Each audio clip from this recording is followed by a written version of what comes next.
我们都是普通人，出门在外，绝大部分人都要租房住。但你知道租房的禁忌吗？你知道哪些房能租，哪些房不能租吗？有的房租了，可以让你鸿运当头，万事如意；而有的房租了，带给你的不仅仅是霉运，甚至是死亡。我叫秦飞，今年22了，大学刚毕业，在一家广告公司做学徒，平时就是打打杂，搞搞卫生什么的。像我这样初入社会，要什么没什么，还是先老老实实做几个月，学点东西再说。由于经济有限，就在公司附近租了一个单间。虽然这个单间采光不好，有些阴暗，甚至是阴森，但它便宜啊。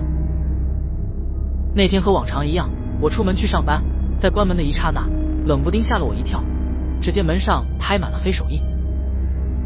妈的，谁他妈这么缺德！我咒骂了几句，实在有点生气。要说是熊孩子，我也无话可说了，可是一个孩子也够不着这么高啊。算了，等晚上和女房东说说这事。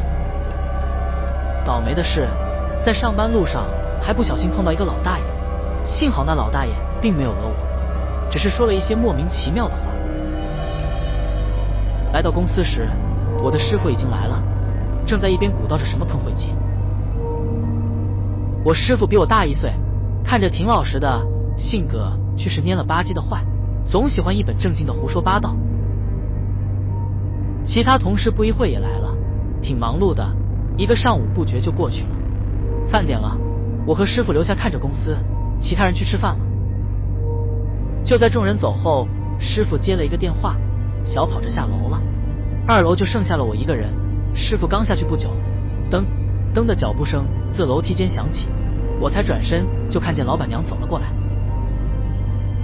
我们老板娘长得可漂亮了，大眼睛，瓜子脸，那腰也绝对是现在流行的 A4 腰。虽然不再是17、18岁的小姑娘模样，但带着一丝成熟女人的味道，别有一番风味。不过我对这个老板娘可不敢有任何非分之想，不是害怕老板，而是这个老板娘身上那冰冷的气场让人不敢靠近。不过老板娘刚刚不是下去吃饭了吗？怎么这么快就回来了？老板娘看了我一眼，让我晚上去宾馆找她。宾馆？我一下子懵了，过了半晌才反应过来，刚想说点什么，却发现老板娘已经不见了。我挠了挠头，感觉云里云雾的。老板娘是邀约我去宾馆，这是什么意思？又想要干什么？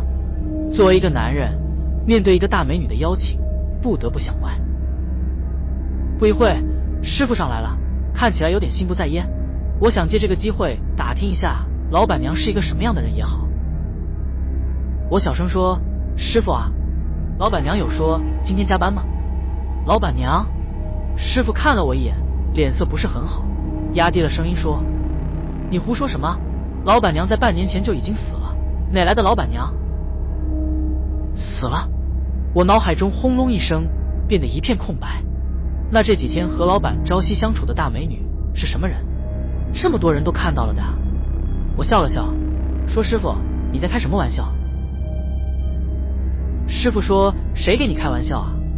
我又说：“这几天老板娘不是一直都在吗？大家都看到的呀。”然后又将老板娘的穿着打扮和这几天的事描述了一遍。师傅听完之后瞪大了眼睛，说：“你不会撞鬼了吧？”然后给我看了一则新闻，是办3个月前的，说是某女子在某出租屋内离奇死亡，还附带有照片，而照片中的女子与老板娘一模一样。我只感到一阵头皮发麻，新闻这是不会造假的，除非是故意单独弄好然后给我看。可是就算师傅会弄，也不会知道我要提起老板娘的事。要说师傅他们整我，这下的局也太大了，不至于这样的。我宁愿相信我眼花或者大白天的看见鬼了。我一下回过神来，难道真是见鬼了？但一想也觉得这是有点扯淡了吧。这年头哪来的什么鬼？也许只是2人长得像而已。可是这几天就我看到老板娘的事情又怎么解释？这是我想不清楚，就不去多想。至于晚上，我是不敢去宾馆了，就怕有个万一，那我也就完蛋了。就在我准备转移视线的时候，突然发现一个那则新闻中女人上吊的地方，竟然就是我住的那间房。那惊鸿一瞥，直接将我吓出了一身冷汗，整个人都不好了。等其他人吃完饭回来，师傅有事先走了，我自己一个人去吃东西。我随便找了一家面馆，点了一碗面，在靠窗户的一个位置坐了下来，也不知道咋回事，自坐了下来，右眼皮就一直跳个不停。俗话说得好，左眼跳财，右眼跳灾。我心里也是越来越没底，总觉得老板娘这是太离谱了，一个死了3个月的人，怎么会出现在我的面前，还要约我去开房？最可怕的是，他竟然就死在我租的那间房子里，可从来没听人说那间房死过人啊！一想到这些事，我就感觉头皮发麻，索性不去想，拿起手机玩起了游戏。过了几分钟，面端了上来，我吃了几口，手机就响了，是一条短信，号码我不认识，内容却有点莫名其妙。今天晚上别回你房间，不然有性命之忧。这，我的心猛烈跳动了一下，差点就吓得将手机丢了。过了好一会儿才缓过神来，真他妈大白天见鬼了，也没有心思再次付了钱走出了面馆，右眼皮跳得更厉害了，就像是有人扯着我的眼皮在拉动一样。我有点纳闷，这是咋了？难道眼皮抽筋了？这乱想着，突然看到左边一个拿着布娃娃小女孩正向马路中央走去。这不是重点，重点是路上还有很多车在行驶，走上去绝对是死路一条。我心里咯噔了一下，大声喊了几句，但车流声太大了，再加上离小女孩一定距离，她根本听不到。眼瞅着小女孩就要走上马路中央了，我这下急了，实在没有办法，我撒开腿就向小女孩跑去。说心里话，我不想当什么英雄，更不图什么，只是单纯的想要救下小女孩。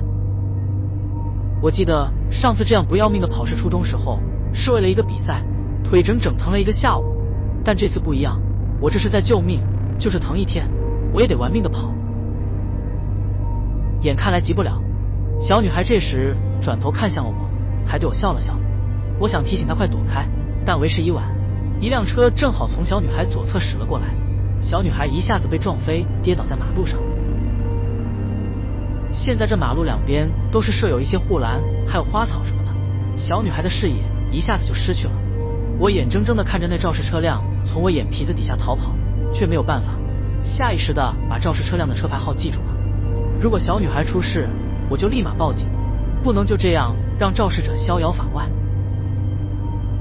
我火急火燎的又跑了几步，来到小女孩被撞的地方时，当场愣住了，因为这里根本就没有小女孩，而是一个白色的布娃娃，安静的躺在路中央。我后退了几步，想着难道我眼花看错了？摇晃了下脑袋，再看的确就是一个半大白色的布娃娃，这布娃娃还是款式很老的，记得我小时候见过几次，现在根本就见不到了。我揉着点发麻的双腿，也许真是自己眼花了，但又一想，这也挺好不是？总比有一个小女孩躺在那里强吧。又揉了一会腿，感觉好点了，起码是不哆嗦了。突然我的肩膀搭上了一只手，一看是个小女孩，一身白衣，7、8岁的模样。等一下，这不就是我刚才看见的那个小女孩吗？我脑袋嗡的一下，这小女孩怎么从我身后冒出来了？我揉了揉眼睛，看着小女孩总觉得哪里怪怪的，小女孩也看着我，一脸纯真的样子，眼睛都不带眨一下的。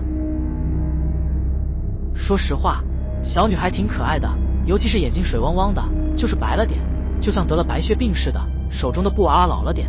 看到小女孩手中的布娃娃，我再也坐不住了，因为我记得这布娃娃刚才还躺在马路中央呢。我咽了一口唾沫，想着小女孩刚才被撞的情形，心里慌得很。这小女孩是人还是鬼？不会撞上不干净了吧？这撞鬼一事，我也是半信半疑。半信是因为以前听别人提起过，不像是瞎编乱造的；半疑是我长这么大就没遇到过。我心里直打鼓，默念着佛祖保佑，千万别真是撞上不干净了。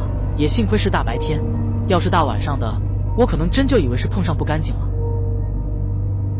小女孩眨巴着眼睛，看起来很纯真，小声地说着：“我妈妈不要我了，我以后可以跟着哥哥吗？”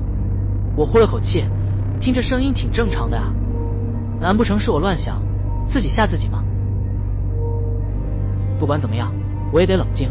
我硬是挤出了一个笑容，小声问小女孩为什么她妈妈不要她了。小女孩停顿了几秒，摇了摇头，看样子很低落。也许是小女孩一个人在外玩，找不到回家的路了。我摸着小女孩的脸蛋，想着这事也不能不管，就也答应了小女孩，让她跟着我，等我下午找到她妈妈再说吧。我这也不过是玩笑话，怕这小女孩乱跑会出事。小女孩听了很开心，一脸认真地扳着手指头。我有点疑惑，不知道她在干嘛。过了一会，小女孩像是数完了什么，抬起头对我说：“哥哥，你真好，12年了，没有人理过我。”我一听有点懵了，12年，这小女孩也不过7、8岁吧。我心里一阵发怵，怔怔地看着下女孩，想要咽一下口水，喉咙里却是干干的。这时我也注意到了哪里怪怪的，小女孩身后是没有影子的。我脑袋再次嗡的一下，半边身子都发麻了，背脊直冒冷汗。我这时才发现来往的人都会看我一眼，那眼神就是不解我蹲着在干什么。对于小女孩好像看不到似的，我慌了，难不成小女孩是鬼？小女孩看着我说要以后跟着我，说着还伸出一只惨白的右手摸向我。我浑身都打了一个哆嗦，想要后退，却发现双腿都麻了，也不知是吓的还是蹲时间长了。小琴，你在这干嘛了？突然有人在叫我，声音好像在哪听过。我一写，这不是老板吗？来的也太及时了，要是我现在能动，我绝对跳起来亲老板几下，从未有过的觉得老板是如此之好，眼泪都要流了出来。小女孩瞅了瞅老板，又看了一下我，手又慢慢收了回去，有些失落，对我说：“哥哥，那我先走了。”小女孩抱着布娃娃，低着头一步一步离开了。我长呼了一口气，一屁股坐到了地上，比打了一架都累。老板正好从身后走了过来，拍了拍我的肩膀，说我怎么了。我大口喘着气，想说看到不干净的了，但到了嘴边不知怎的却是停住了。想想还是算了，对于老板娘的事我也不打算说，毕竟我也不清楚，还是先搁着吧。这一会的功夫就出了一身冷汗，嘴里边也是干得要死，比渴了好几天还难受。我这纯粹就是让小女孩吓的。老板说：“小琴，你是不是病了？”我晃了晃脑袋，说没事。老板也没多问，闲聊了几句，他说先回公司忙了，临走前也没催我去上班。我点了点头，现在腿还有点发软，看来得休息一会了。经小女孩这么一查，我有点相信师傅的话了，老板娘也许真的死了。之前的老板娘80%不是人，可总觉得有点蹊跷。我有点怀疑不是我运气不好碰上了这事，而是这事寻上了我。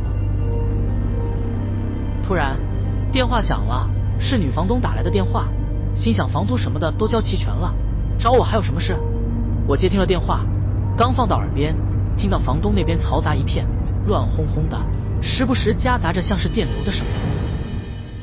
我隔着电话说了好几句，房东那边都没人说话，不知道是不是他那边信号不好呢。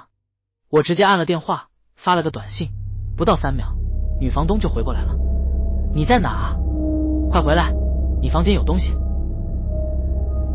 我有点莫名其妙，也不知房东在说什么。过了几秒，房东又发来一条短信：快点回来，我怕。我想，难道是有小偷了？这女房东笨啊，不会报警吗？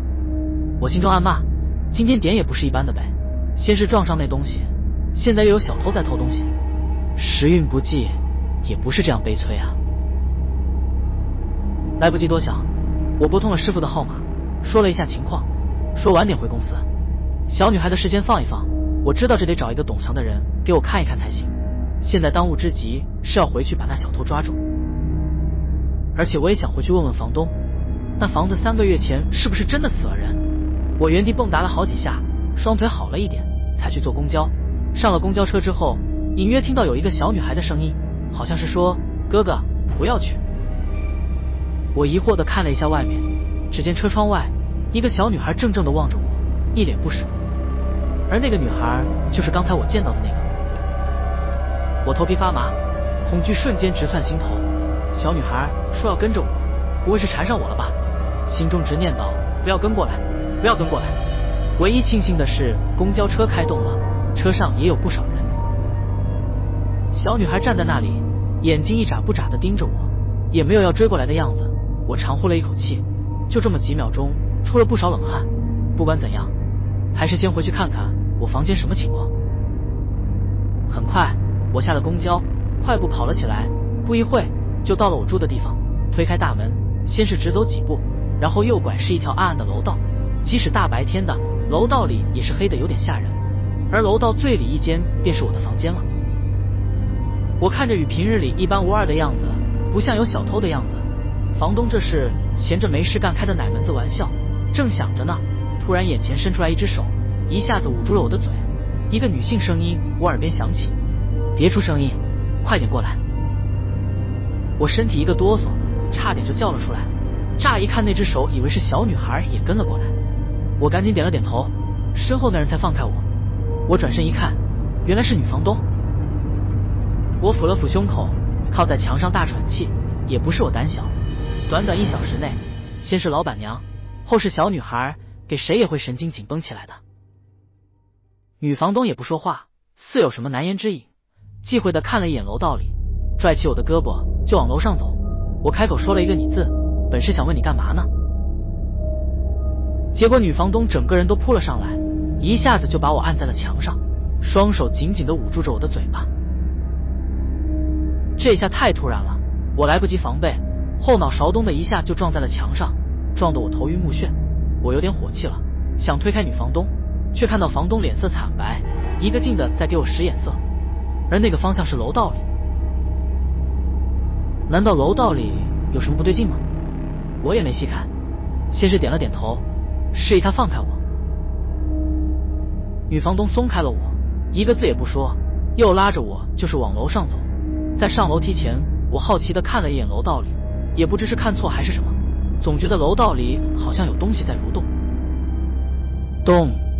女房东把我拉到她的房间，把门关掉，一屁股坐在了沙发上，就连胸口露出一大片都没发觉。我揉着后脑勺，看着女房东说：“怎么了？大白天的神神叨叨的。”房东脸色不是很好，身体也一直在打哆嗦。我想这是怎么了？把人能吓成这样？我也不急，等他缓口气再说。他喝了口水，又沉默了一会，看起来好多了。女房东看着我，小声说：“你最近有没有什么奇怪的事发生？”我感觉到了不对劲，他这是话里有话呀。要说奇怪的事，也就是老板娘与小女孩了。我心里直打鼓，脸色也不是很好。女房东见我不对劲，又小声问了一遍。我想这事也瞒不住，还不如承认了。我咽了下口水，点了点头，算是默认了。他这一下子脸色更差了，嘴唇都变紫了，一个劲的直嘟囔：“坏了坏了，惹上不干净了。”我一听，啥玩意？难不成是女房东也看见老板娘和小女孩了？还是这房间里真的死过人？房东身体一个劲哆嗦，嘴里还直念叨：“你房间里有人，不是有鬼。”我坐不住了，问他这房间3个月前是不是死了一个女人？女房东直摇头，不断说不知道。我让女房东告诉我怎么回事，她缓了回神，才吞吞吐吐的才告诉我，就在她出门路过楼道时，听见好像有婴儿哭泣的声音，很小声的那种。她也觉得奇怪，因为这个楼道里就我一个租户，我还白天上班，怎么会传来婴儿哭泣的声音？女房东走到门前，猛的一声哭啼，撕心裂肺那种，声音还是从我房间里传出来的。女房东也觉得不对劲，这才打电话告诉我的。我有点紧张了，我发誓我早上离开时一切都好好的，也绝不会藏什么婴儿，更不会是什么恶作剧。女房东也不说话，在沙发上发愣，也不知在想些什么。我坐了下来，想着这是怎么回事。短短时间内，先是已死的老板娘约我去开房，后是死了12年的小女孩说要跟着我，现在我房间更是传出了婴儿的哭声。我这也是猜测，也不完全肯定就是这样，兴许这一切都有着合理的解释呢。我心想着实在不行就去房间看看，真要是不对劲，我也就彻底相信这世上有鬼的存在了。这时女房东说话了，声音很小的那种。我挪着身子凑近了一点，勉强听到他在说着什么。我坐不住了，心想我房间里估摸着也是有那玩意了。俗话说得好，无奸不商啊。当初我来时，女房东告诉我这一块普遍租客少，房子相对便宜，我信了。现在她这么一说，根本不是那样的。这儿根本不是租客少，而是没有租客敢租，因为这里真的死过人的。女房东说得很模糊，说是3个多月前，这里有一个租客，是一个20多岁的女孩子，怀有身孕，结果莫名其妙的就死了。这也不算啥，离奇的是肚子里的孩子不见了。想必是这事传出去以后，没人敢来这里租房了。我也是初来乍到的，见这里房租便宜，才住了进来。从女房东的话中，我也没办法判断那个死的女人是不是老板娘。不过说实话，要是搁以前，女房东跟我说这事，我顶多不屑的呵呵2声，这都什么社会了，还信这些？可是现在我要说不信，就是自欺欺人了。女房东说，你房间里传出婴儿的哭啼声，也许3个月前发生的有关系。我看得出女房东很怕，说话的时候拿着杯子的手一直在颤，我也是头大无比。难道这一系列是真是冲我来的？现在想想觉得有点蹊跷。先不说已死的老板娘约我去开房是怎么回事，那个小女孩为什么只有我一个人看到？难不成是故意给我看到的？可是也不对啊。女房东说怀有身孕的女孩是3个月前死的，可我3个月前还在天津上学呢，我也不一定会来这租房啊，这有点乱啊。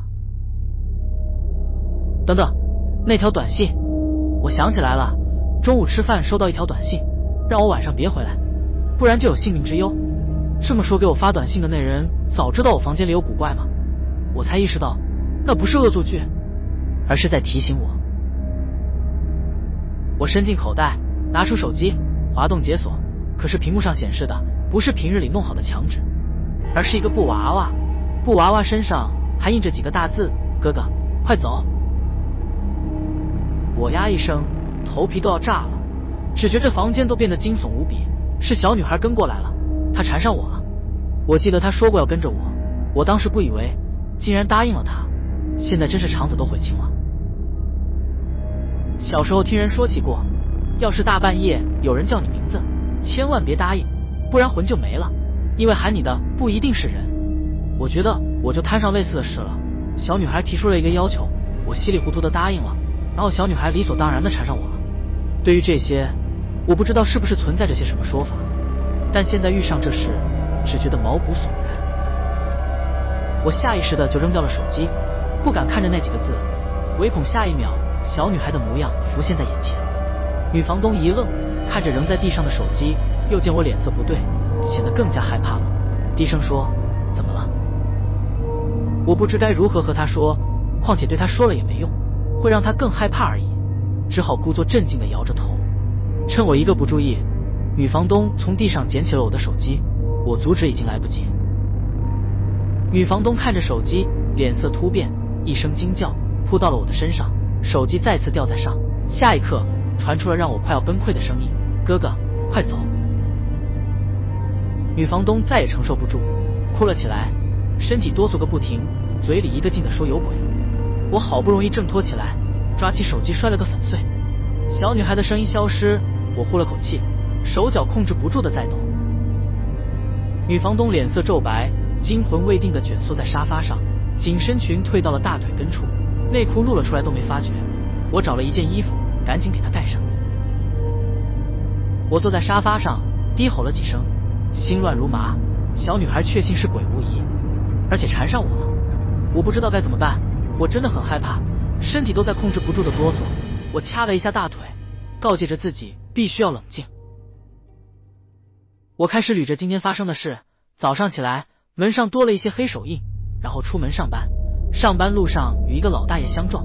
对了，那个老大爷，记得当时老大爷很奇怪，有点莫名其妙，说什么完了沾染上阴气什么的。现在一想，老大爷兴许是看出什么门道来了，可是为什么不告诉我？难道真如他所说，我真的就要完了？就算是说出来，我也会完蛋吗？抛开老板娘先不说，中午的时候收到一条短信，再告诫我晚上不要回家。按现在这种情形来看，是救我吗？这样说，发短信的人是知道我房间里有古怪了，可是谁会给我发短信？我一点也没头绪。还有，不对，老板娘，我突然想到了一点，我总是先入为主的认为老板娘已死了，所以认为她接近我没啥好处，可我恰恰也忽略了她说的话。老板娘也说了一点，那就是今晚不让我回去。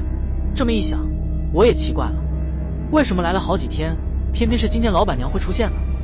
难道老板娘也是知道我房间里的古怪，不让我回去吗？如果我没多嘴问了一句师傅，说不定还真屁颠屁颠的就和老板娘去开房了。至于小女孩，也许真是故意给我看到她的，可是她有什么目的？为什么就100%认为我会去救她？现在她又在哪里？一直说什么让我快走，是让我去哪？这一切的一切都像是个谜团，环绕在我的脑海里，挥之不去也想不通。就在我乱想之时，脑海内灵光一闪，意识到一个重要的问题，短信说是今晚不响，而且这一切怪事也从今天开始。难道今天真是什么不祥日子吗？我伸手就去摸口袋，想拿手机看看什么日子，口袋是空的。我这脑子，杆盖手机让我摔得粉碎，都变成了零件了。我一阵蛋疼，好不容易有头绪，一下子就断了。我四处张望，也不知道这女房东家有没有挂历，恰好看见房东的手机放在茶几上。女房东神志不清的蜷缩在沙发上，我唤了她一声也没反应，顾不得那么多了，直接就拿起来翻看日历。我也是哆嗦个不停，不小心点开了相册，我顿时有股想喷鼻血的冲动。这相册里尽是一些女房东的裸照，姿势撩人，要是平时这可是赚大了，可我现在没那心情观看，赶紧退了出来，找了好一会才找到了日历。当我看着日历上显示的那几个阿拉伯数字，浑身打了一个冷战。今天竟然是农历7月14，我经常上网，喜欢看一些灵异的东西，所以我也知道农历7月14意味着再过一天就是鬼节了。对于这些，我也具体也说不出个什么。一些地方习俗称农历7月14是鬼节，有的地方是7月15，这不重要，只是觉得今天发生这么多怪事，也太巧了。我关掉了手机，不敢想象，这一切难道真的与鬼节将至有关？这时，不知怎的，脑海内想起了一件事，顿时，我只感觉整个人都要快窒息了。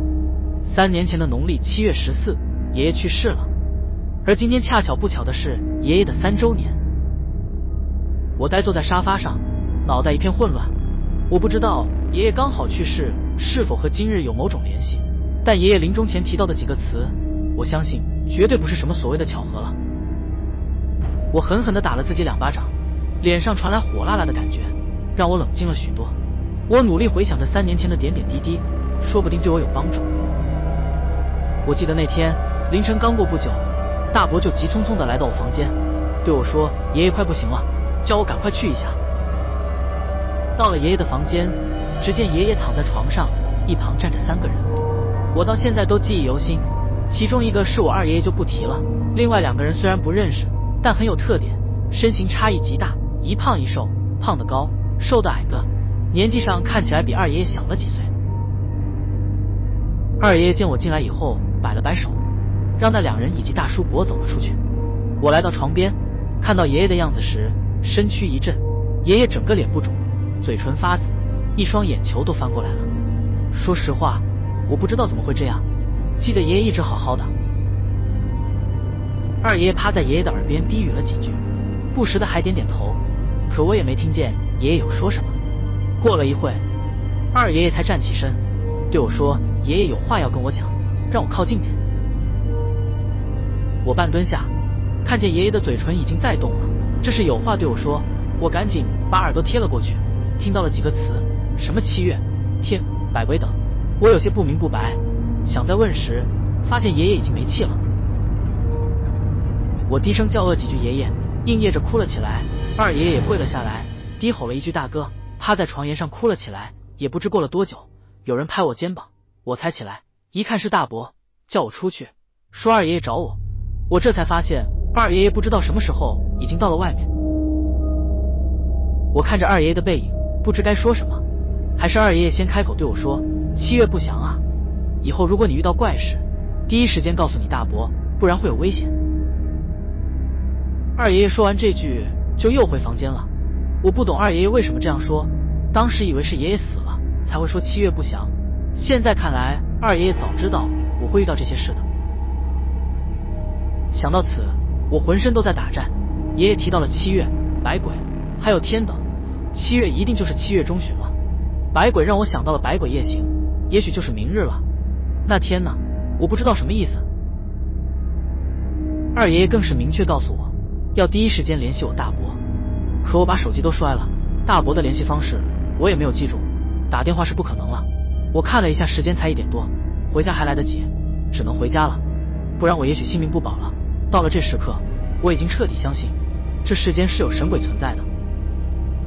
咚咚咚，我准备起身离开，突然有人在外敲门。我沉浸在回忆中，这冷不丁的一下吓了我一跳。我深呼一口气，心想这大中午的也不知道是谁会来。不过当我看到女房东还神志不清的躺在沙发上，衣衫不整，给盖的衣服也掉落下来，白花花的屁股裸露着，这场面怎么看都像是我下药奸淫女房东的样子。我赶紧拾起衣服给盖好，心想着我心里无愧，但我怎么向别人解释？犹豫再三，我一狠心，都这时候了，还他妈管这个？爱谁谁，反正自己也没做什么，怕什么了？心里打定主意，就要去开门。刚抓住门把，听到门外一声呼唤：“哥哥，开门！”我整个人都炸毛了，这声音不就是我撞见的那个小女孩吗？她的声音怎么在门外响起了？我吓得直后退，是小女孩跟过来了。那个短信也是小女孩故意给我看的，我都快要窒息了。房门每敲击一下，我的心都在跟着颤一下，心脏都要跳出来了。吱呀一声，门开了，一只惨白的小手慢慢伸了进来。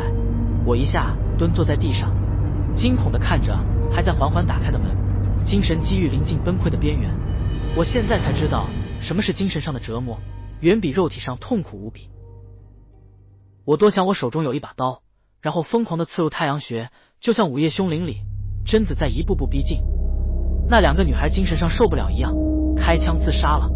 我也体会到了那是什么感觉，终极恐惧，比死亡都可怕的恐惧。门彻底打开了，一个7、8岁的小女孩出现了，怀中抱着半大的布娃娃。我看着小女孩，嘴巴大张，什么也说不出来，意识快要模糊。我知道，也许我就要死了，活生生吓死的。哥哥，我不会害你，你相信我。小女孩开口了，很委屈，都快要哭了。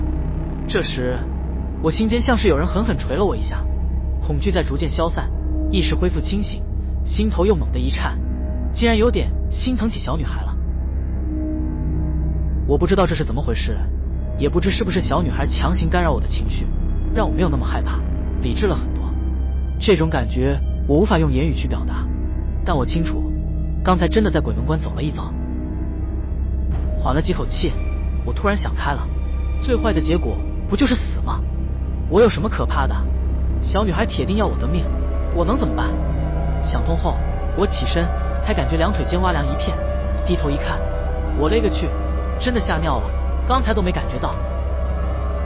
还没来得及窘迫，一只冰凉的手搭在了我的手腕上，一看是小女孩已到了跟前，我不自觉地咽了下口水，心中虽有些发怵，但是硬着头皮盯上了小女孩的眼睛，没有我想象中那么吓人，反而是很清澈。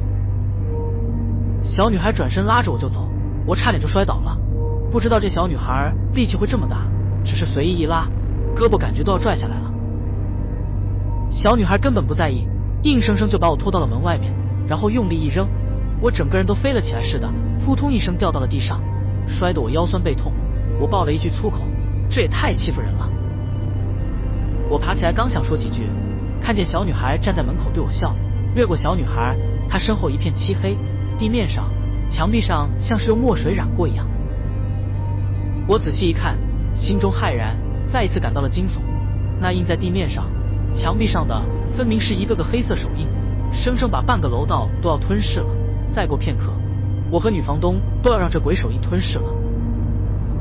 这不是我清晨上班时在我门上看到的手印吗？这特么是怎么回事？我一下子也想明白了。小女孩一直叫我快走，这是在救我。我的房间里真的有问题了。呜！突然，哭啼声响起，像是一个婴儿在哭。女房东说的都是真的，她没有骗我。那黑手印，我不敢想象。小女孩又催促着叫我快走，我回过神来，想撒腿就跑。可是我走了，女房东怎么办？难道见死不救吗？犹豫片刻，我看见一只鬼手印突兀地印在了小女孩的布娃娃上。小女孩脸色突变，低吟了一下，身体一晃，差点摔倒。我开始莫名的紧张。而此时，婴儿的哭啼声更大了，像是充满了怨恨，听着都毛骨悚然。但小女孩在笑，我看在眼里，莫名的心疼。也许我怕小女孩也被那鬼手印吞噬，虽然我不知道这是为什么。我示意小女孩快过来，小女孩眼睛一亮，很天真的笑了笑。刚迈了2步，2只鬼手印浮现在小女孩的脚上，小女孩重心不稳摔倒在地，布娃娃也掉到了一边。小女孩趴在地上，五官都扭曲了，我的心就像被刀割一样难受。小女孩是为我才这样的，她不管是不是鬼，也还是个小孩子啊。我控制不住了，迈开步子，冲向了小女孩。几步之远，1、2秒的事，我就赶到了，抱起小女孩。咦，怎么很轻，就像抱着一团空气一样。也不知道刚才她哪里来的劲道，把我扔了出去。来不及多想，我快步返到了女房东的房间，墙壁上都有了鬼手印。再过一会，女房东肯定幸免不了。当我看到女房东竟然还特么的睡着了，真的是想在她白花花的屁股上拍2下了。呜，婴儿的哭啼声更大了，就像附在我耳边一样。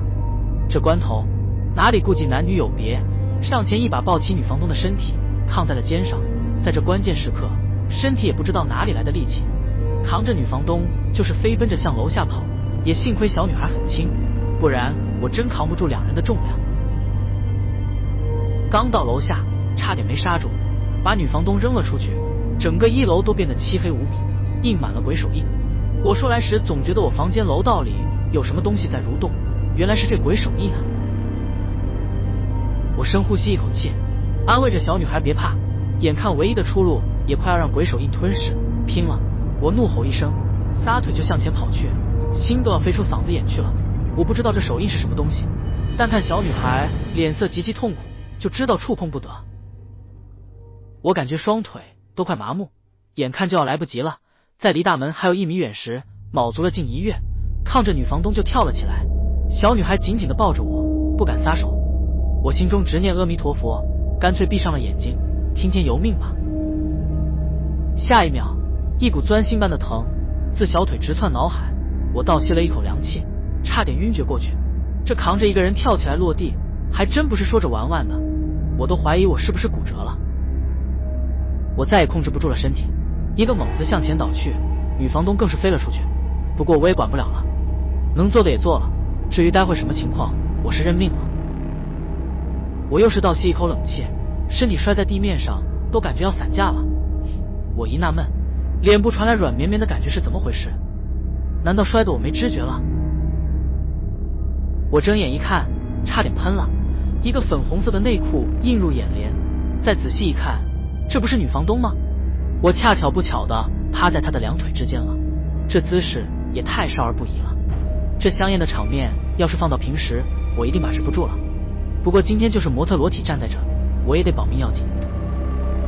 我刚想起身，一只雪白的脚丫子就踹了过来，我还未来得及反应，眼前一黑，脚丫子就印了上来。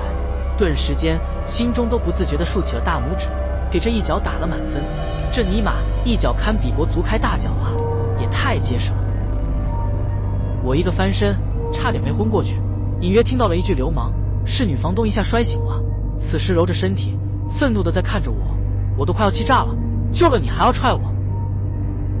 我火气也上来了，忍着剧痛爬起来，就是一巴掌打在了女房东的脸上。你呀，是不是疯了？我大吼了一声，这一下把女房东都吓了一跳，捂着脸不敢搭话，眼看就要哭了。我懒得解释，也是来不及解释，真怀疑这女房东也是傻了，睡觉什么都忘了。婴儿的哭啼声小了，但隐约还能听得见。我拽起女房东的胳膊，另一只手抱起小女孩，撒腿就跑，每一步落下我都疼得倒吸凉气。女房东估计让我吓着了，捂着脸不说话，任由我拉着跑。过了几秒钟，她脸色一变，像是想起了什么，向身后望了一眼自家大门，这下也不用我拽着了，自顾自的就撒丫子狂跑，跟疯了一样。她这一跑，手一甩，差点都把我弄倒了。我暗骂一声，忍着剧痛跟在女房东的身后。我两七拐八拐，不一会就跑到了比较人多的地方。我急忙上前拉住女房东的胳膊，示意没事了，赶紧停下来，不然这大街上人这么多，还以为我把她怎么了。我放下小女孩，顾不得形象，坐在了大街上喘气，这一坐就再也站不起来了。脚掌与小腿传来的剧痛让我难忍，拨起裤腿一看，小腿都红肿了。小女孩蹲在一旁看着说：“哥哥，是我不好。”说着就要哭了，我连忙笑着说：“没事，小妹妹不哭。”女房东也是累坏了，不过好歹没失去理智，一脸诧异的看着我，问我：“你在和谁说话？”我这才想到小女孩别人是看不见的，我摇了摇头说没什么，不然告诉她旁边就有个鬼，还不得把她吓死。女房东只是记得一小段，在她神志不清后根本不知道发生了什么。不过女房东也不笨，知道是我救了她。女房东一脸歉意的蹲在我面前，看着我的腿，问我没事吧。我没好气的瞥了一眼女房东，说：“还不是为了救你。”女房东听后更不好意思了，也不知道该说什么。我也没再责怪女房东，看着她白净的脸上印着5根红色的手指印，反而有些歉意了，感觉那一巴掌下手也太狠了。不过想到那一脚，心中也是气愤，就当扯平了。我说：“先跟我回公司吧，现在你那里不能回去。”我主要是担心那鬼手印还在蔓延，不过担心也无用。女房东顿了顿，又跟我说不好意思，解释着。她睁开眼，看到我趴在她两腿间，以为在非礼她。我也理解，摇了摇头说没事。休息了几分钟，准备起身离开，小女孩拽了拽我，说她不能走路。我一看她脚上的鬼手印，也许就是因为这个才让小女孩不能走路了。我也没辙，抱起了小女孩，现在也不方便问什么，只好作罢。不管怎么说，现在起码都无事。一路上，女房东扶着我，又坐上了公交，不少人诧异的看着我们两人。我知道我现在脸肯定好看不到哪儿，那么结实的挨了一脚，没变形就知足了。至于女房东半边脸都肿了，乍一看以为我们是小两口打架来着。我没有说什么，赶紧找了2个位子坐下来。女房东更是瘫坐在了位子上，白花花的大腿裸露，惹得车上不少人又是一阵侧目。我懒得管她，抱起小女孩放到了我的腿上，只感觉身体都冰凉凉的，却感觉不到任何重量。小女孩大眼看了我一眼，伸出一双小手抱着我，说：“哥哥你真好，没有人对我这么好过。”我笑了笑，抚摸着小女孩的头发，也不知道10几年前发生了什么。小女孩也没投胎，也没有怨气，这倒是奇怪了。不过这事我也不懂，懒得去想了。我任由小女孩抱着，如果不是小女孩，也许我已经死了。我看着小女孩腿上的鬼手印，问小女孩还疼吗？小女孩笑了笑说：“抱着哥哥就不疼了。”我听了心里一酸，总觉得对不起小女孩。小女孩一开始就叫我别去，后来叫我快走，我还以为是小女孩缠上我了，吓得都尿裤子了。我也不敢与夏女孩说太多，毕竟别人看不到的，不然别人会以为我是傻子。大约过了20分钟，我推了一下女房东，在别人怪异的神色中与女房东下车了。我心里松了一口气，腿上的疼痛减轻不少，应该是没骨折，就是脚腕处可能崴了一下。在女房东的搀扶下，一瘸一拐地向公司走去。哥哥，我怕。小女孩扯了扯我，脸色惊恐地看着某处。我一惊，以为是那鬼手印也追来了。随着小女孩指的方向，只见一个身材高挑、穿着红衣的女子在不远处注视我。我差点跳了起来，这不是老板娘吗？怎么出现在这里了？经过这些事，我99%觉得老板娘也是个鬼了。难道这老板娘也和小女孩一样缠上我了？女房东见我不对劲，看着我说：“怎么了？”我摇了摇头，说：“没事，快走吧。我可不想再摊上其他什么事了。”走了几分钟，就看到了公司，就看到李冉正好从公司门口走了出来，应该是倒水呢。我急忙喊了一声，李冉疑惑地看了下四周，最后看到了我，急忙就跑了过来。李冉见我如此模样，不由得更担心了，一直问我怎么了，你去哪了？打电话也不通，说着眼圈都红了。我与李冉才相处几天，他能这样说明是真的把我当朋友了。我摇了摇头说：“没事。”问老板在吗？李冉点了点头，说：“在，我们都很担心你。”我有点欣慰，心中感觉暖暖的，快步走向了公司。李冉疑惑地看了几眼我与女房东，不过也没有再问什么。刚上2楼，大家齐刷刷地看向了我，饶是我脸皮厚，也有点尴尬。老板很明显一惊，说：“怎么了？”我一时语塞，这事怎么说都不得劲。我是打定主意要回家了，也许二爷爷他知道怎么办。我现在就是来向老板请假的。我说明了来意，老板愣了几秒，见我如此肯定，点了点头，算是同意了。不过女房东说什么也不留下来，非要跟着我走。老板等人目光异样地看着我，我知道那是什么意思，尤其是女房东此刻衣衫不整的样子，别人不乱想才不正常了。不过现在可不是解释的时候，我拉着老板来到了角落里，又看了看怀中的小女孩，问老板知不知道12年前发生什么事。我再三描述下，说是一个抱着布娃娃的小女孩。老板猛然一惊，脸色很是不好，说：“你是怎么知道的？”老板这个反应看来是知道的，不过我可不敢说那小女孩就在我的怀中。我搪塞了过去，让老板快说。老板看了一眼才告诉了我，在12年前，离公司不远处死了一个7、8岁的小女孩，死时手里还抱着一个布娃娃，这也是老板听说的，至于具体发生了什么，他也不清楚。我应了一声，准备离去。女房东扯了扯我的衣服，小声对我说：“可不可以帮我找双鞋？”我一看，女房东这一路还是光脚丫子的，也许是我抱着她的时候鞋掉了没发觉，不过也幸亏她光脚丫子，不然那一脚非踹死我不可。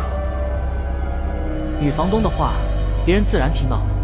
李冉说：“我有一双，不知道合适不？”说着就递过来一个盒子，我一看，这不是早上刚买的吗？我赶紧说：“这钱算我的，到时候从工资里扣就行了。”李冉笑了笑说：“没事，我心里很感动，我才来这里不久，这些人就对我这么好，实在有点过意不去。”女房东说了声谢谢，不一会，她穿好后还很合适。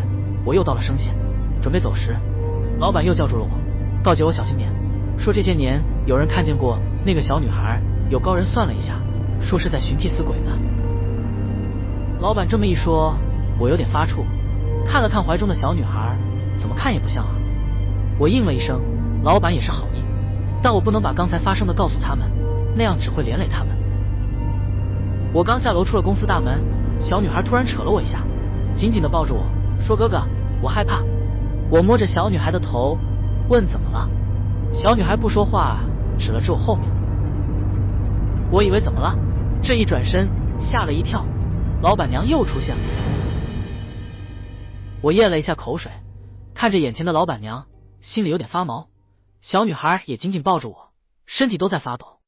这下我紧张了，能让小女孩怕成这样，这老板娘铁定不是人了，说不定还是个狠角色。女房东倒没发觉什么，直勾勾盯着人家的脸蛋看个没完。我是又气又无语，这都什么时候了，还有心思跟人家比谁漂亮呢？她好奇地瞅了我一下，说：“这个美女你认识？”我摇了摇头，拼着命跟她使眼色。这刚从鬼屋那跑出来，也不知道她能看懂我什么意思不？女房东愣了会神，一下子就明白了，蹭的一下就躲在了我身后，把我向前推了几步。这要是再用力点，我都要与老板娘挨住了。我这心脏吓得扑通扑通直跳，都想着不然跪下求饶得了。老板娘没理会我，反是看着我的胸口没完，脸色也冰冷了下来。我看了看怀中的小女孩，心想难道老板娘也能看到小女孩？你想连鬼都做不成吗？老板娘说话了，比中午那会还要冷，也不知是不是天生的。小女孩听闻此话，恐惧地摇着头，挣扎着就要下来。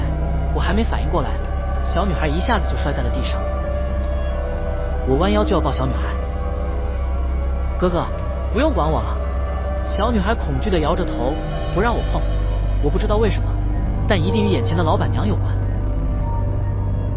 我硬着头皮问你是谁，老板娘都没看我一眼，冷声说：救你的人。这我哪里会信？一个已死了1个月的人，说是来救我的，当我傻吗？我也没说话，弯腰再次去抱小女孩。老板娘脸色一变，好像不愿让我去碰小女孩，伸手推了一下我。我失去重心，摔了一个4脚朝天，身体本来就浑身疼痛，这一下更是伤上加伤，疼得我龇牙咧嘴。老板娘可能也是没想到我这么弱不禁风，诧异地看了我一眼，然后冷冷地对小女孩说：给你1分钟时间离开这里，不然后果自负。小女孩点了点头，不敢反抗，伸出小手就在地上爬起来。我有些不忍，爬起来对老板娘几乎是吼着说：你有本事冲我来，你的事我也知道了，我不怕你。我心里发怵，这老板娘也许不是人，我都觉得自己这是不要命了。说完也不管小女孩让不让，我就抱了起来，安慰着小女孩不让她怕。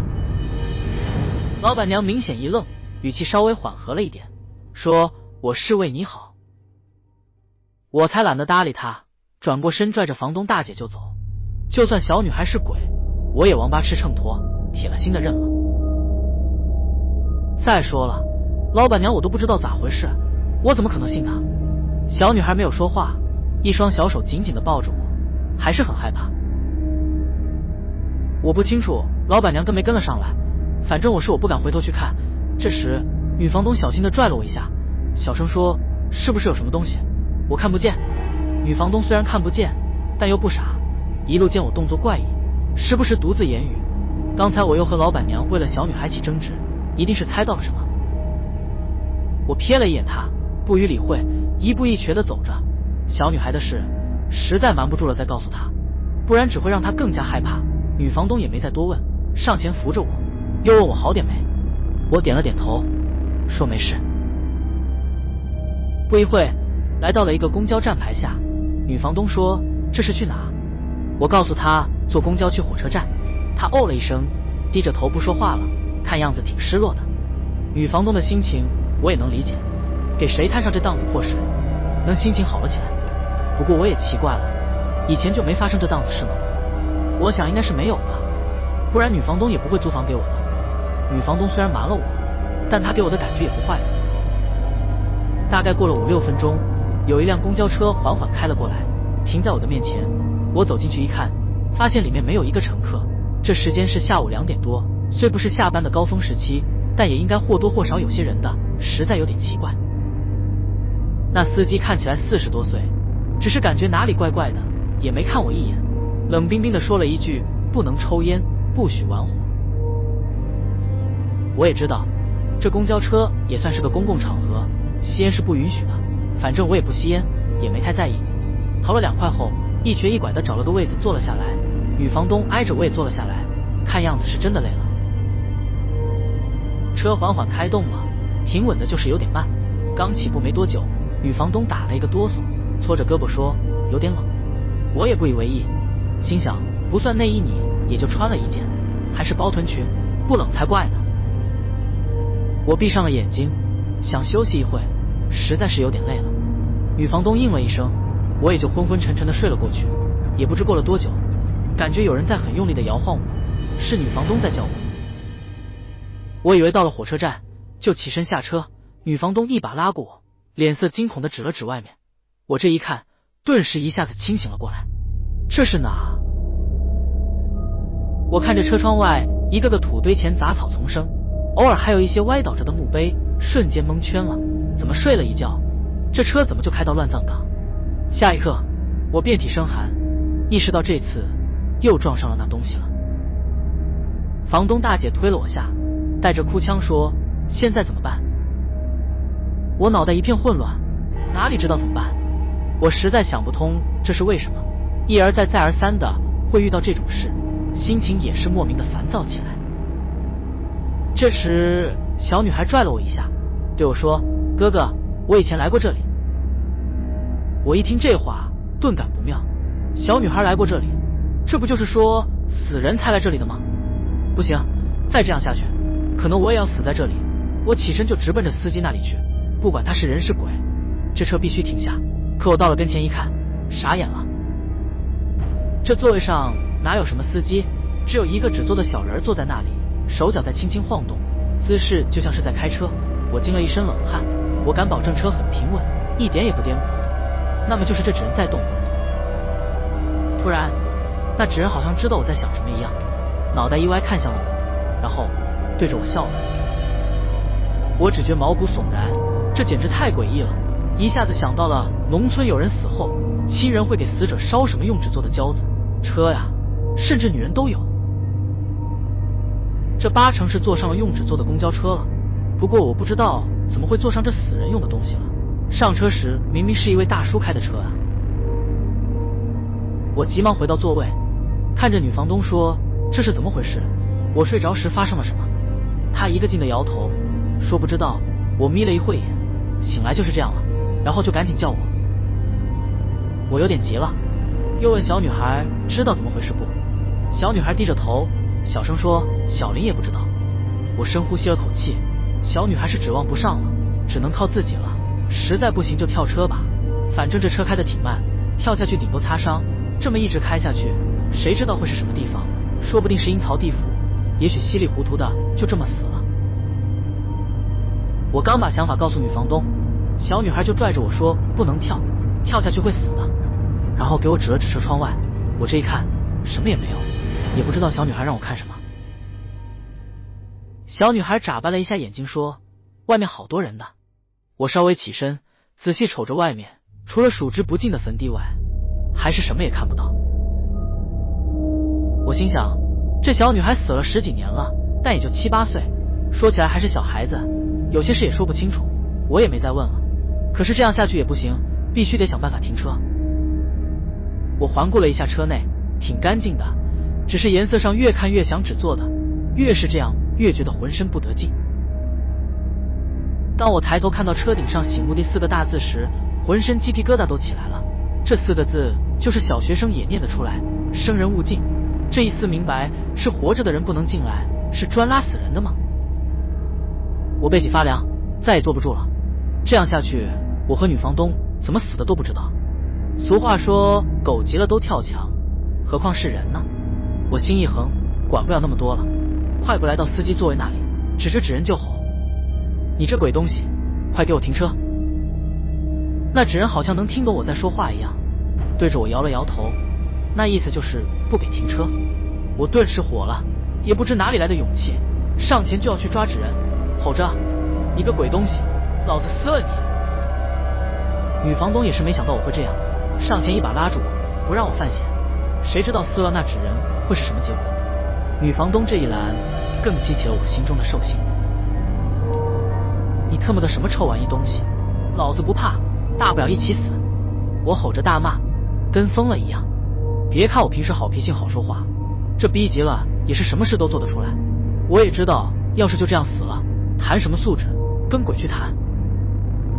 我这一骂，那纸人反而更嚣张了，摇了摇头，那分明就是在嘲笑我不行。我顿时气炸了，可是女房东在身后抱着我，使劲拽我，我一时也够不着那嚣张的纸人。别看女房东是个女人，力气还真不小，我甩了几次也没甩开她。我眼看没办法，怒气也是蹭蹭的直往上冒，抬起一脚就踹了过去。那纸人是没踹着，反而是把方向盘踹了下来，就连我自己都不信这一脚威力会这么大。我定眼一看，这方向盘哪是平日里那种质感，分明也是用纸做的。这冷不丁一下子，我冷静了下来，心想完了，这没了方向盘，公交车还怎么开车啊？不过下一秒我就知道我多想了，这公交车还始终稳稳当当的在行驶。我也不管那纸人了，眼看车窗外越来越多的坟地，心中升起一股不好的预感。女房东见我冷静了下来，也放开了我，大口喘着气，也是累得不轻。我对他说跳车吧，只能这样了。女房东听了，犹豫着，我也没催，我不清楚跳下去会怎么样，也不知道一直开下去会怎么样，由她自己决定。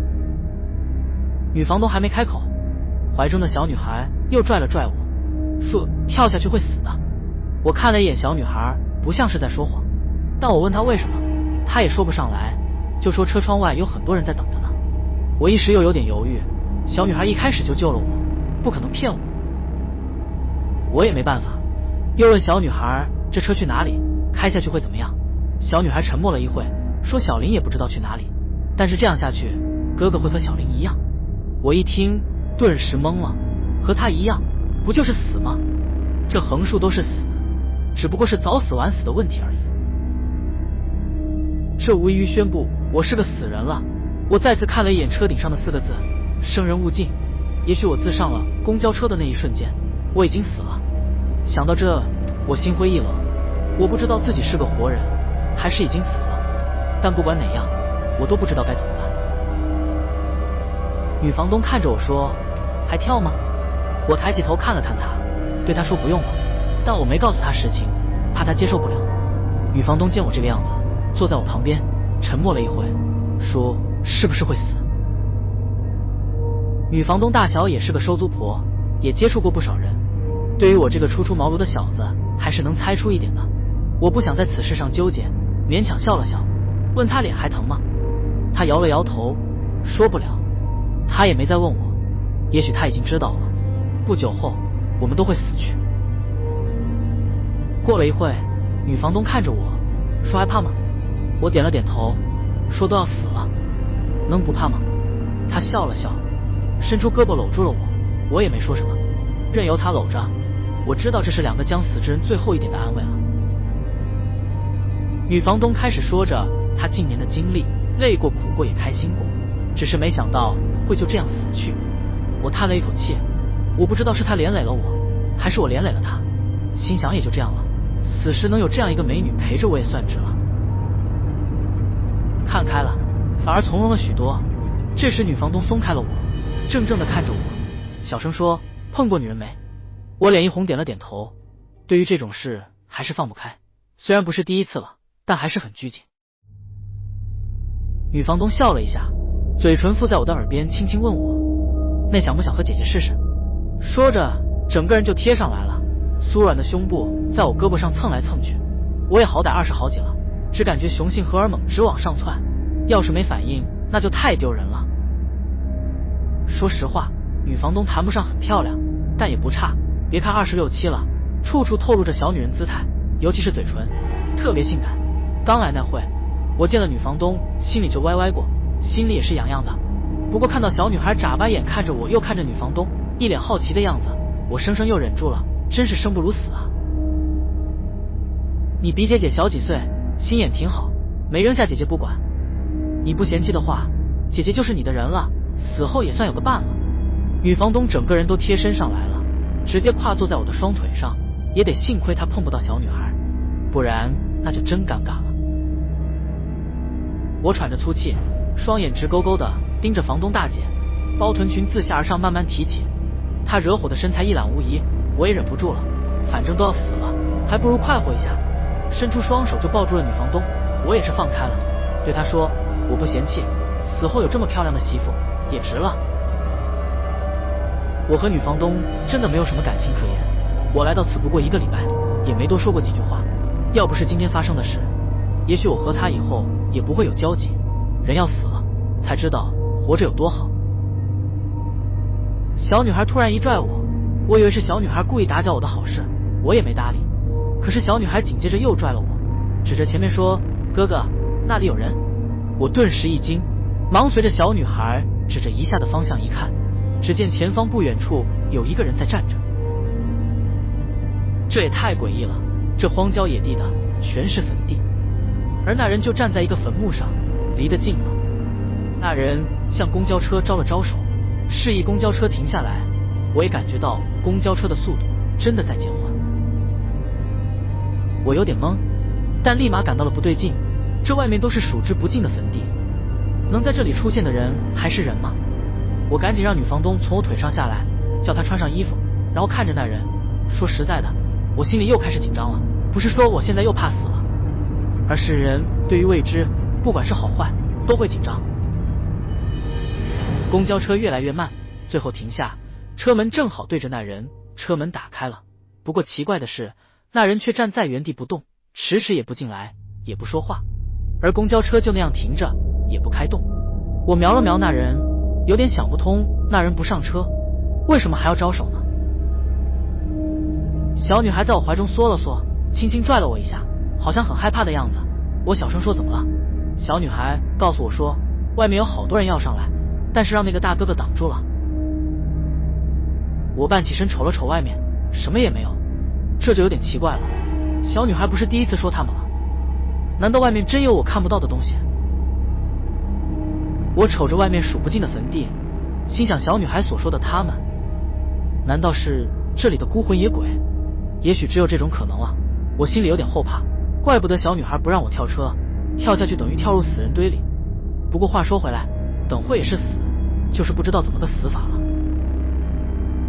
就在我胡思乱想时，那人上了公交，走了进来了。我的心砰砰直跳，紧张到都要忘记呼吸，也不知来者是人还是这里的孤魂野鬼，会以什么样的手段折磨我。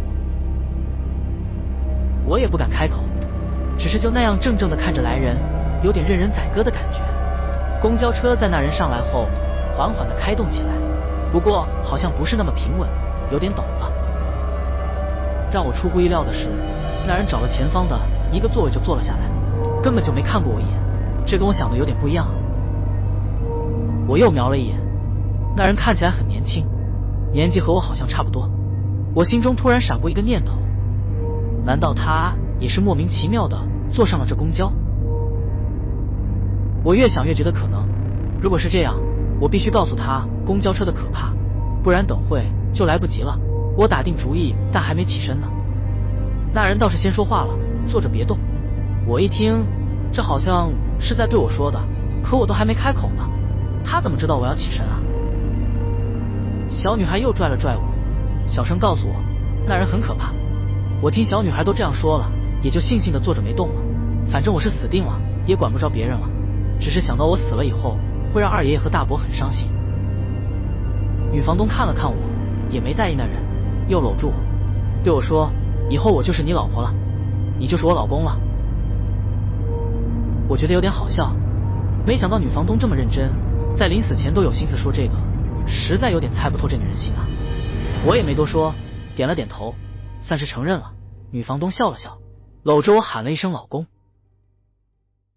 我多少有点无奈，这婚结的何止是草率，简直就是草率，一句话私定终生了，还是在这鬼地方。这让我想到了配阴婚。所谓阴婚，就是儿子或女儿还未结婚先意外死去，父母怕孩子有怨念，所以会给孩子择偶。至于具体什么情况我也不清楚，只是前段时间我家乡就为此事闹得沸沸扬扬，我才了解了一点。话说回来，我现在也是有老婆的人了，想着继续聊一会，培养下感情。刚腻歪几句，就见那年轻人动了，身手很利索，一个箭步就上前，然后就看到那年轻人把那司机座位上的纸人抓在了手里。我心中暗爽，一个没忍住叫了一声好，谁让那纸人那么嚣张了。不过当看到那年轻人冷冷地瞥了我一眼，我赶紧闭嘴了，心里突突直跳，怕那年轻人一下子就奔着我过来了。我见那年轻人没搭理我，暗自舒了一口气，也不敢再吭声，仔细看着那年轻人要干什么。此时纸人在那人的手里挣扎着，发出了类似于呜呜的声音，好像是在求饶。我有点疑惑，这年轻人莫名其妙地出现在坟地里，难道是故意来抓这个纸人的？岂不是意味着这年轻人也许会有办法带我们离开这里？这么一想，我心里突然盼着快点把那纸人消灭掉，不管能不能带我们离开这鬼地方，起码是离希望近了一步。但事与愿违，那年轻人抓着纸人也不急，冷哼了一下，对着说了一个字，说，这也太匪夷所思了，要纸人说话，我也是不知该说什么了。不过我可不认为那年轻人脑袋秀逗了。能在这里出现又让公交车停下的人能普通的了吗？女房东捅了捅我，小声嘀咕：“那人在干嘛？”我打了个手势，示意他别说话，静静看就行了。看了半天，我有点莫名其妙。那年轻人与纸人大眼瞪小眼，也不说话，而纸人时不时的比划着。就在我觉得无聊时，那年轻人又是一声冷哼，嘴里嘀咕了几句，看起来很愤怒，然后一下子就把那纸人摔在了车板上，纸人落地瞬间起火，燃烧了起来，还发出嘶嘶的声音，看着有点诡异。小女孩看到这场面叫了一下，转过头埋在我的胸口，身体都在瑟瑟发抖，双手紧紧地抓着我不放，还一直说：“哥哥，不要让他带我走。”我一时没反应过来，不知谁要带他走。不过当看到那年轻人走向我时，我才意识到小女孩口中的他就是面前的年轻人。我是有点害怕，但都这时候了，怕有个毛用？我索性豁出去了，站起身来看着那年轻人，说：“你要干嘛？”那年轻人也不说话，眼神直勾勾地看着我怀中的小女孩。我咽了下口水，后退了几步。以他刚才的身手，我觉得还是离远一点比较好。女房东见我起身也要站起来，我呵了一声，叫她坐着别动，不让她犯险，因为我也不知道接下来会怎么样。如果我不幸就这样先死去，我起码也算尽了一个男人该有的职责了。就在这时，车里忽然暗了下来，耳边传来了类似于风嚎的声音，一下一下在敲打着车窗。